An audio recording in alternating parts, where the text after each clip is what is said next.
12 মাহ আম লগা আপোনালোকে দেখিছেনে বাৰু? এইজোপা আম গছ চাওক, 12 মাহে লাগে।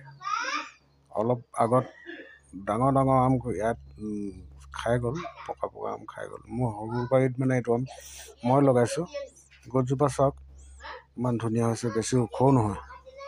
এইপিনে এজোপা বগৰী গছ, আপেল বগৰী, তাৰপিছত এইবোৰ কমলা লাগি আছে। একেলগতে অনা পুলি মোৰ ঘৰত লগাইছোঁ, কিন্তু লগা নাই এতিয়ালৈকে। ইয়াত লাগিছে চাওক, ইমান সুন্দৰ হৈছে। ওচৰৰ পৰা দেখাইছোঁ আৰু ওচৰৰ পৰা দেখাবলৈ গৈ আছোঁ।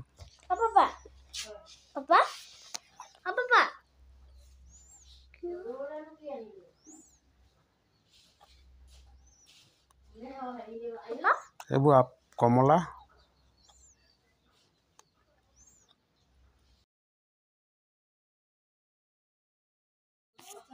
ইয়াত আপোনাৰ এইটো বেলপুলি এটা আছে, অমৰা পুলি। এইটো বেলপুলি নহয়, চৰি, ৰঙা চন্দন।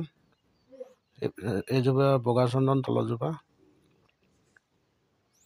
বগা চন্দন। ধুনীয়া কমলা চাওক, কিমান ধুনীয়া লাগিছে।